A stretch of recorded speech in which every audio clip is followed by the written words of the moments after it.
Profesor Müller, si no lo mataron fue por mí. Dijo que mi torpeza lindaba con la insania. ¿Cómo, dijo, se le ocurre dar amparo a un fanático como Rainer Minder? Le dije que era un tema azaroso el del fanatismo de Rainer. La exaltación de los sentidos era moneda corriente en Alemania desde hacía tiempo. Esa exaltación llevaba a abrazar todas las causas en la modalidad de la desmesura. Vivimos, usted lo sabe, en medio de esa modalidad. Toda tibieza es un deshonor o una derrota, o hasta una cobardía. Se exige día a día la decisión y el coraje de los alemanes. Atenuada la política, se da ahora en esa áspera expresión que la continúa, según dijera el maestro Clausewitz, por otros medios. La guerra. ¿O no es una guerra lo que ahora sucede? Lo que ahora sucede es una matanza, una limpieza, un arreglo de cuentas y un definitivo ordenamiento del aparato político-militar nacional-socialista. Dije que, como dice usted, le debo la vida. Mis hombres no son sutiles, usted lo sabrá. Liquidan el problema y todo lo que está alrededor. Tuve que advertir seriamente que su vida debía ser respetada. Sé que Goering ha logrado salvar a Papen, pero milagrosamente, o porque es Goering, que es lo mismo, lo mismo. También usted hizo un pequeño milagro esta noche. Su vida, sí. Usted es un profesor eficaz y un buen nacionalsocialista que dará al frente de la cátedra. ¿Y Biemel? Ese marxista se pegó un tiro esta mañana. ¿Marxista? ¿Biemel? ¿Marxista? Decía odiar a Marx. Son los peores. Lo miré muy fijamente. Busqué sus ojos. Quería ver si algún brillo despertaba en ellos lo que habría de decirle. Teniente Rolfe, sé lo que digo. Biemel no era marxista, era nacionalsocialista, detestaba a los bolcheviques y a los judíos. Era, en suma, un buen alemán. Oh, y perdóneme mi búsqueda de la precisión, era lo que hoy debe ser todo buen alemán. ¿Solamente hoy? Mientras dure el Tercer Reich. Durará 1000 años. Durante 1000 años, entonces, un buen alemán deberá. ¿Lo será usted? No voy a vivir 1000 años. ¿Lo será mientras vivas? Absolutamente. Cada día que pasa se afirman en mí las dos pasiones que traman mi vida, el miedo y la obediencia. Son la misma pasión. Puedo quitarle una, el miedo. Nada le va a pasar, profesor Müller. Conserve la obediencia y dicte en sus clases los materiales que se le entregarán. Sabemos que lo hará bien y solo eso queremos de usted. El heroísmo tiene 1000 caras. ¿Por qué se mató Biemel? Se lo dije. Era marxista. No. ¿Estaba o no con Rum? Eso no lo hacía marxista.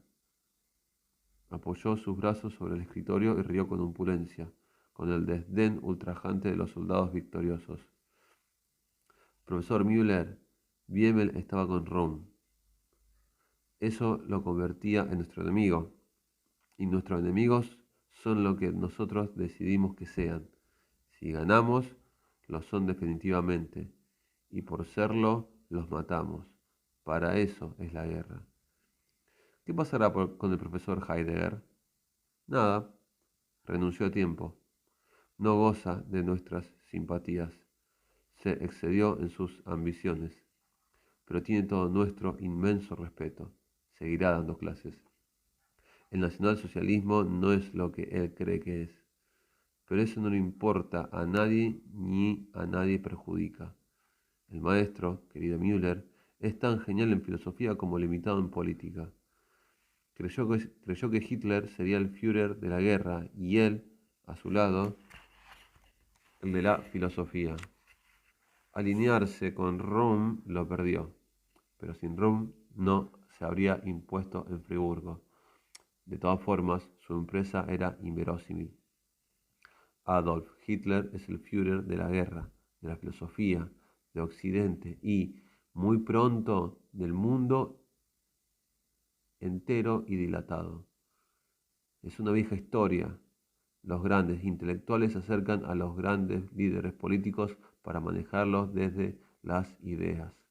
Pero los grandes líderes políticos son grandes porque nadie los maneja. Detestan, por el contrario, a quienes intentan hacerlo. De aquí la amarga suerte de tantos intelectuales. Palabra, usted lo sabe, odiosa, y filósofos. Herr Heidegger, al menos, ha salvado su vida. Usted también, Müller. Ahora, retírese. Regresé en el mismo, negro Mercedes-Benz. No sabía, era imposible que lo supiera, que habría de viajar otra vez en ese coche, en otro tiempo, en otra geografía. No sabía, era imposible que lo supiera, que habría de ver nuevamente al teniente Werner Rolfe. Menos sabía que, al verlo, también en otro tiempo y otra geografía, él, con sadismo y con un orgullo alimentado por la demencia, me abriría las puertas del abismo. Dos cosas sucedieron en 1935. Murió tu madre, mi mujer, María Elizabeth Wessenberg, y Heidegger, en Friburgo, no ya como rector, sino como el inalcanzable filósofo y maestro que era, dictó un curso de introducción a la metafísica. Me devoré esas clases, me dieron vida esas ideas, me hicieron sentir otra vez que la inteligencia humana no tiene límites, que en algunos, como en Heidegger, se dispara hacia lo absoluto y no se detiene hasta poseerlo. El nacionalsocialismo era lo que él decía que era. Se equivocaba Werner Rolfe. Nadie entendió el nazismo como Heidegger. Si el nazismo no estuvo a su altura, o no supo o no pudo hacerlo, es otra historia. Si el nazismo se negó en los textos biologistas racistas de Rosenberg o de Goebbels, se dio una versión extraviada y mediocre del gran Nietzsche. No tiene Heidegger culpa alguna. Él, en ese curso de metafísica, habló de la grandeza y la verdad del nacionalsocialismo. Y era él quien sabía enunciarla. Él era quien pensaba nuestros movimientos desde la ontología, desde la historia del olvido del ser y no desde las habladurías sobre las razas. No éramos los nacionalsocialistas superiores por ser arios puros, por no compartir nuestra sangre con judíos o gitanos, sino por ser un pueblo metafísico, por estar en el centro de Occidente, por llevar la carga de salvar ese espíritu ahogado entre las tenazas del mercantilismo norteamericano y la masificación del bolchevismo. Una vez más, me adelanto. Es ahora tu madre la que muere, sin saber por qué, sin entenderlo, esfumándose, sospechando, con dolor o tristeza o sencilla resignación, que esa muerte, la suya, nada significaría, nada significa, que es, dentro de la tragedia que el mundo vive, dentro de la masacre a la que se está por entregar, un hecho trivial a que nadie importa, salvo a ti o a mí, pequeños seres como ella, sofocados por una hecatombe universal. Sospecho que las clases del maestro tuvieron el poder de rescatarme de ese abismo, de ese vegetar anónimo en la no trascendencia. Dejé de ser un viudo sombrío y retorné a mi lugar en la centralidad de Occidente, en la centralidad del ser. ¿Qué fue María Elizabeth Wessenberg en mi vida? ¿Qué fui yo en la suya? ¿Necesita tiempo la trascendencia? ¿Necesita extenderse en esa temporalidad lineal y burocrática de los almanaques? No. Los grandes acontecimientos de una vida están fuera del tiempo. Se eventualizan, hieren y luego huyen, se escamotean. creo, dolorosamente, que nada de eso tuvimos tu madre y yo, ni la dilatación fáctica y lineal de los llamados días corrientes, ni el acontecimiento insoslayable, el que hiende el espíritu y ya le impide ser lo que era. ¿Qué hice yo por María Elizabeth? La saqué de las borrascas berlinesas. ¿Acaso, presumo a veces, había ahí más historicidad que en los años que después pasó a mi lado?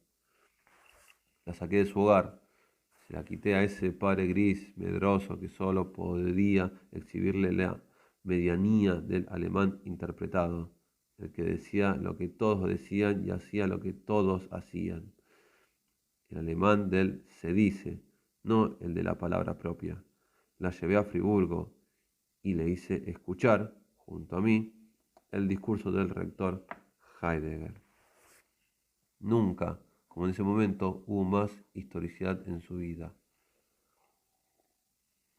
Pero se dejó penetrar por ella o solo observó lo grande y la tempestad como un espectáculo ajeno. Nunca se lo pregunté, ni aun junto a su lecho de muerte. ¿Dejó alguna vez de ser bolchevique? ¿Abrazó verdaderamente el nacionalsocialismo? Tampoco hablamos de eso. ¿Qué fui yo para ella? El hombre que acariciaba su frente sudorosa en el exacto instante de su último suspiro. Hay un último suspiro, Martín. No es una metáfora, no es literatura. Los humanos, al morir, exhalamos. Si lees a Homero, te hartarás de encontrar este suceso. Lo que exhalamos en ese suspiro último es el alma. Nunca supe si creer en esto. El alma no es una categoría filosófica de prestigio. Sin embargo, ¿por qué morimos exhalando?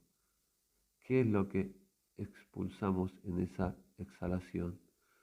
¿Qué es lo que nos deja? Es el ser el que nos deja, Martín. Cuando morimos no morimos, dejamos de ser. El Dasein, al morir, no está muerto. La muerte no es.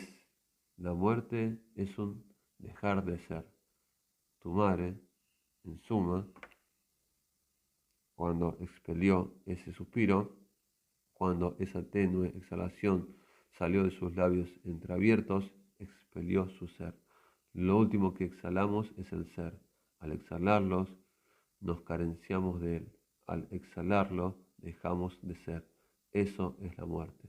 Ese acontecimiento provocó tu madre mientras yo acariciaba su frente. Nada, creo, nos unió tanto como eso. Nunca estuvimos tan unidos como en el instante de separarnos para siempre. Y luego, tú. Y si fuiste tú el acontecimiento de la unión errática, casi indescifrable entre María Elizabeth de Wesenberg y Dieter Müller, es tu propia existencia la que responderá esta pregunta.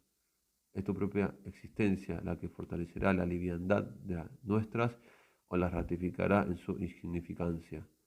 Dependemos de ti, Martín. Solo hay algo que te aliviará esta penosa carga. No estaremos ahí para juzgarte. O sí, estaremos en tu espíritu, exigiéndote. Tendrás entonces un solo camino para ser feliz. Arrancarnos de ti, exhalarnos, matarnos, Martín. El día en que la enterré había un sol ultrajante. Esa luminosidad injuriaba mi dolor, que era sordo y turbio. Odié la naturaleza. Qué indiferencia, qué poco nos acompaña. ¿Cómo podría sentirme unido a ella? ¿Acaso hacía ella algo por mí? ¿Acaso me había cedido un amanecer fresco, con nubes oscuras, con pájaros negros? Todo brillaba. Todo era hediondamente visible.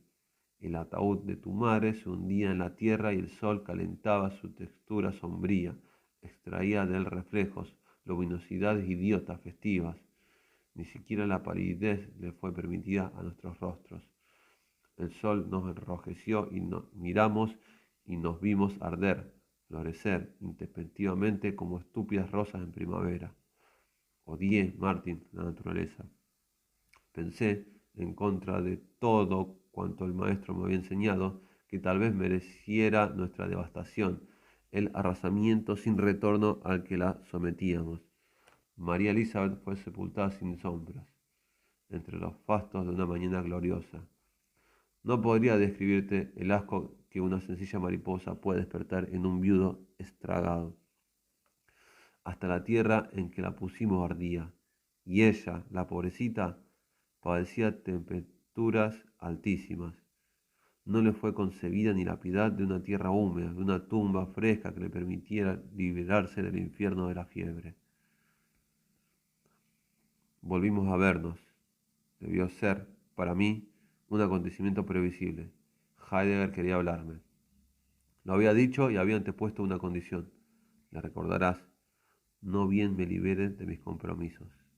Al decir esta frase, desde la altura de su rectorado, era claro que hacía mención a los compromisos que surgían de esas vorágines. Ahora habían terminado.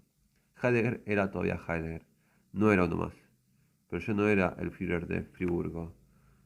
No fue azaroso que diera con él intempestivamente.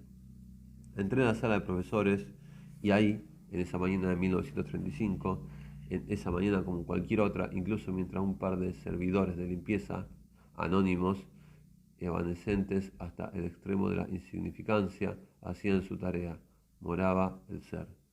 Una luz blanca entraba por el ventanal. Era tan clara, tan real, que hería los ojos. Caía sobre el ser, iluminándolo.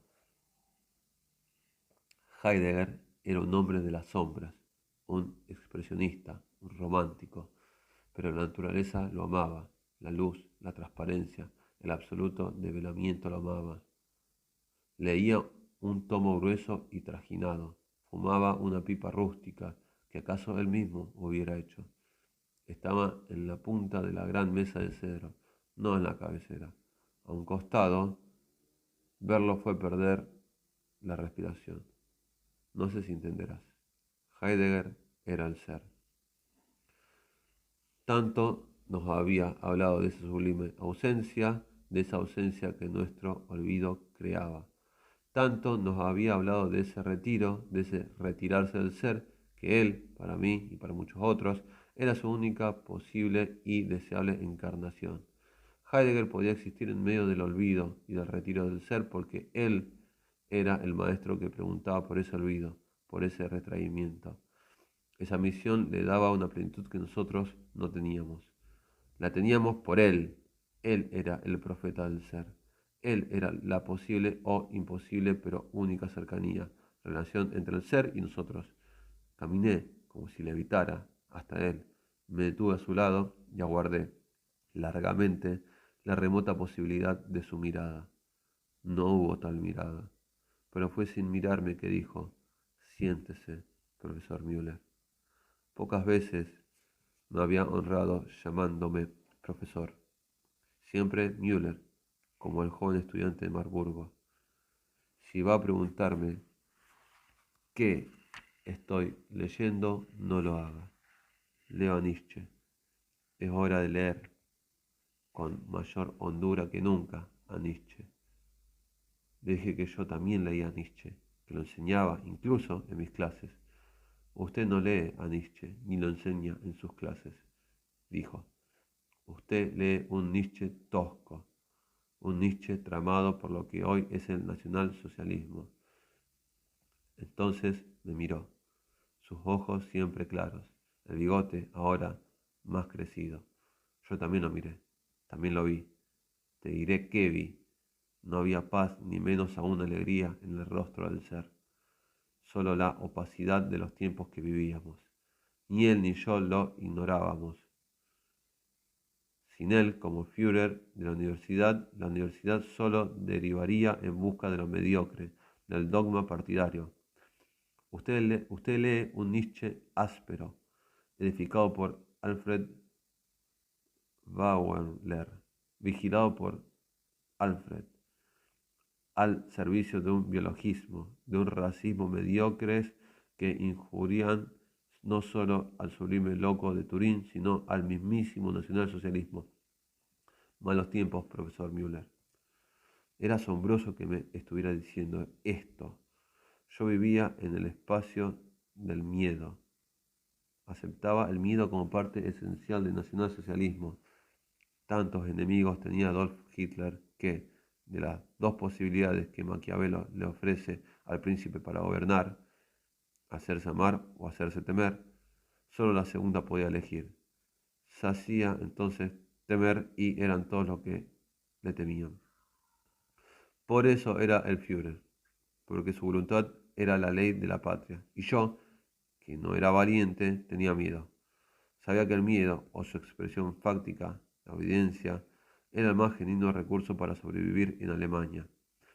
Heidegger parecía ignorarlo, o lo estaba ignorando ahora al decirme estas palabras laterales a las del régimen. Él era Heidegger. Tal vez pudiera decirlas, pero yo no lo era. Tal vez no debiera escucharlas. Pregunté, no oí preguntar. De algún lado salió esa pregunta o salió porque no pude contenerla. ¿Por qué me dice todo esto? Con alguien tengo que hablar, Müller. Otra vez solo Müller. Mi pregunta me había disminuido. Mi pregunta, es decir, mi miedo. Usted es un buen hombre. Fue mi alumno y es honesto. Su espíritu tiene la transparencia del espíritu campesino, de lo originario. Confío en usted. Pregunté otra vez, ¿por qué renunció al rectorado? Profesor Müller, dijo. Profesor Müller, mi nueva pregunta me devolvía su respeto. Era una pregunta valiente. No mucho interrogan al ser sobre los motivos de sus desocultamientos. Siguió. A partir de 1934, apenas al inicio de ese año, con estruendo pero sin grandeza, supe que mi dimisión era inminente. A partir luego de las matanzas del 30 de junio, me refiero a esto, profesor Müller, cuando hablo del estruendo y no de la grandeza, no tuve dudas sobre mis acciones. Yo no podía participar de eso. Después de esa fecha, la universidad se llenaría de presencias odiosas y odiables para mí. Así fue. No me arrepiento. Pero usted aún está aquí, sigue dando clases. Pierda cuidado. Seguiré. ¿Asiste a mis clases de metafísica? Dije que sí. Dijo. No deje de asistir a la próxima. Asistirá no solo a una clase. Asistirá, profesor Müller, a la exposición ontológica del nacionalsocialismo, a la misión histórica de nuestro pueblo como alma de Occidente. Escuche, aún hay verdad y hay grandeza en el nacionalsocialismo, pero no son Baumler ni Rosenberg quienes podrán expresarla. Les juré que no faltaría. Puede irse, dijo. Giré, di unos pasos y otra vez su voz, ordenando. Müller. Me acerqué a él. Me agarró de un brazo. Era fuerte Heidegger. Su mano fue una garra, y una garra provoca dolor. Todavía se está a tiempo, dijo, y su frente brillaba. No se desmorone. El nacionalsocialismo es el único movimiento capaz de reconciliar al hombre con la técnica. Si eso se logra, nos habremos salvado. Aflojó la presión de su mano y regresó a su lectura. Salí. Nunca más tuve con él una conversación